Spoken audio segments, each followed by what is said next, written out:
देखें जी, शॉर्ट्स ही बात करेंगे, लंबी बात करने की ज़रूरत नहीं है। मार्केट बंद हो गई है, 45-45 के ऊपर बंद हुई है। मार्केट के कुछ बैरियर्स लास्ट कुछ पोजीशंस में बताए हुए थे, वो आपके जो थे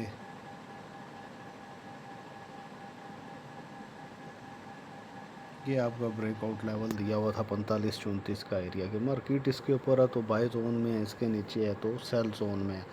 अगर मार्केट सुबह सेल जोन में आती है तो 45-34 के नीचे रहती है। 45-23 और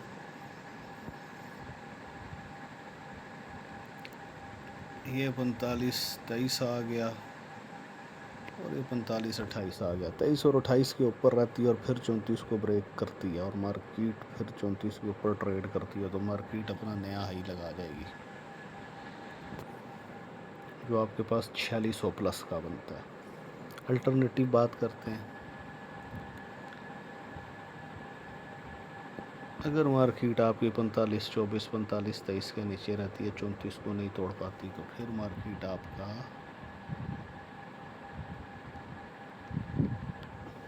यहाँ तक आएगी 44-60 तक। और अगर 44-60 पे आके 44-72 या 68 को नहीं तोड़ पाती तो फिर एक नया लो लगेगा जो 44-20 तक जा सकता है, आराम से जा सकता है, कोई बड़ी बात नहीं है। इन चीज़ों को याद रखें, इस पर फोकस करें। अगर हम डॉलर इंडेक्स की बात करते हैं तो डॉलर इंडेक्स जो इस पोजीशन पे जहाँ पे खड़ा हुआ है, यहाँ से वो मार्केट को सेल जोन में ही शिफ्ट करता है।